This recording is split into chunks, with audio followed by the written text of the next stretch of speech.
Ooh, welcome, ladies. Oh my god, my camera's facing the wrong way.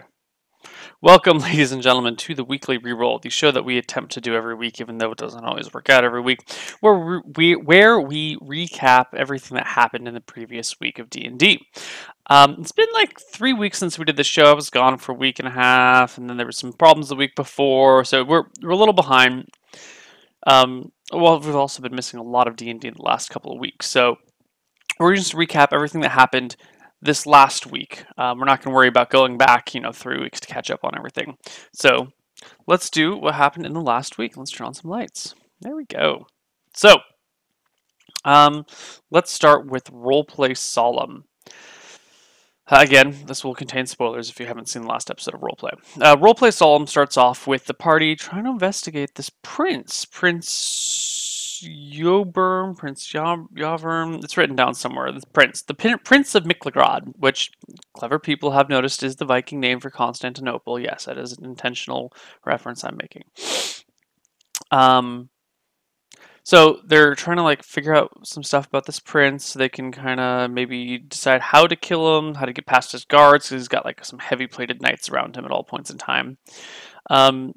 And they're working off this assumption that he is a homosexual, and they're going to try and use that to their advantage. They're going to try and get one of the party members to go and seduce him, because they're in a party of entirely males. So they're going to try and get a party member to seduce him and then kill him in his sleep or something like that. They start poking around. They start asking questions around town. And the plot kind of thickens a little bit. Turns out that the reason he's up here is because his younger brother, who's in charge of this region, has kind of made some waves for him, politically speaking. The kingdom is kind of under the rule of Rossi, but they're allowed to rule themselves anyway. And the Rossi overseer advisor who's hanging out with them has been captured by the prince's younger brother.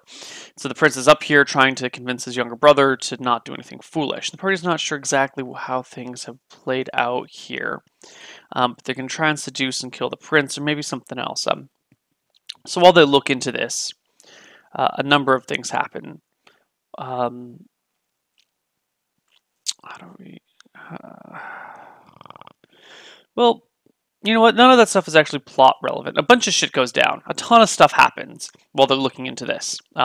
They do a lot of careful planning. They go around and ask about this. They ask about that. That party actually got pretty good at covertly surveilling someone. The party's picking up on oh yeah, maybe we should gather some information before we go off and do something crazy like that.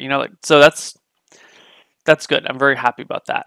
But one of the covert surveillance options here is when Jockry was about to go off and get some poison. He's like, you know what, screw it, I'll do it tonight. I'm not going to wait till morning. So Jockry goes off into the woods alone and gets eaten by a monster. Yes, Jockry is dead. Jockry got eaten by a displacer beast. Ugh, disgusting. And we end the last episode, with the party figuring out that Jockry's dead, mourning his loss, burying him, missing the prince. The prince has bailed town now. The party is a few hours behind him. And the party also runs into Jen's new character, who is a female dwarf that uses a two-handed axe, who hates Verossi. We'll figure out more about her character later. And then Smee also gets a message from a courier, and Smee just fucking takes off. He gets on his horse and he heads out of town. And the party meets this mysterious, weird, purple old man right after Smee leaves. So that's it for Solemn. It's a little bit of a shorter recap, but there's a lot of non-plot stuff that happened. A lot of just different ways of surveilling a prince, it was good. It was a good episode. I would watch it again. Let's move on to Roleplay Eban. Well, Roleplay Eban actually hasn't happened in 3 weeks or 4 weeks. It's been a long time since we had any Roleplay Eban going on. And in fact, we covered this last time, so we're not going to cover Roleplay Eban. There will be Eban this Thursday, though. So we're just going to skip this and head straight into the Misclicks.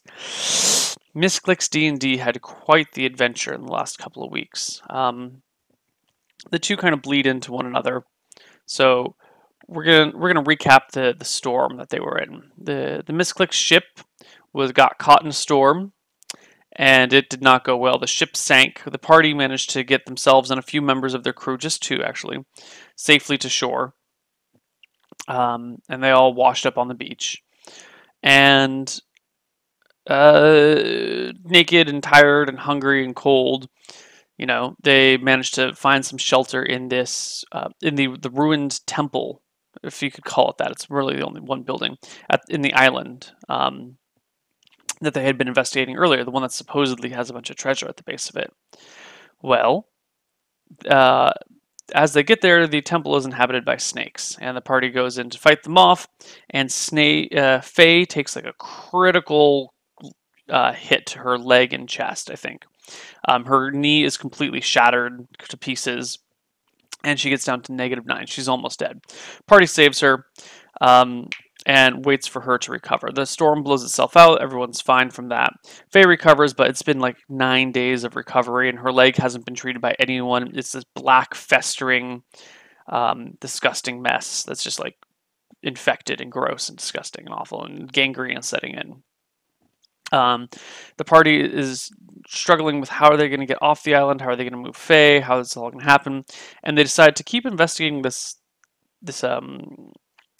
building, this temple. They wait till Faye gets around so that the whole party can be involved, and they end up locking themselves in the temple because it can be Lily uses a spell to shut the door, but then with Lily and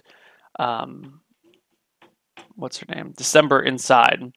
So they're kind of stuck inside this temple. They eventually manage to slip their way out after we argue about it for an hour and a half. And they take Faye down to the beach, and they light a big signal fire, and they're sitting around for a day, and they're like waiting hoping a ship will come, but a ship doesn't come the first day, and Faye's wound is getting bad. It's been 10 days. She's lost feeling in it. Things are getting ugly. Lily reads Faye's fate using her astrology thing, and gets back the reading that if the leg is not removed, she will die.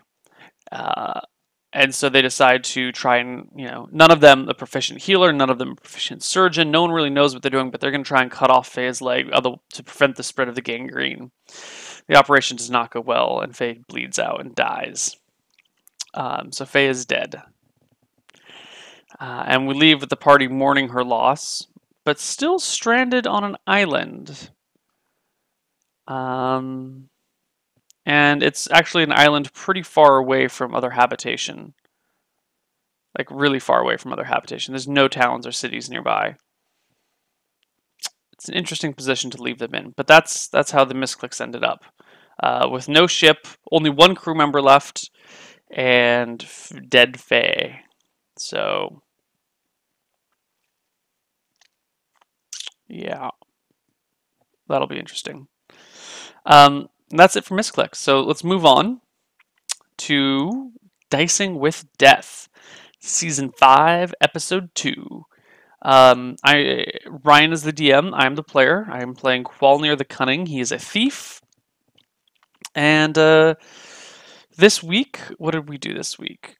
I got to this new town, started poking about. There's some sort of a gold merchants goldsmiths guild that's around, and everyone's talking about, well, in the shadows, everyone's talking about who's a gilded man and who has power and whatnot. But try as I might, I can't buy the information I'm looking for.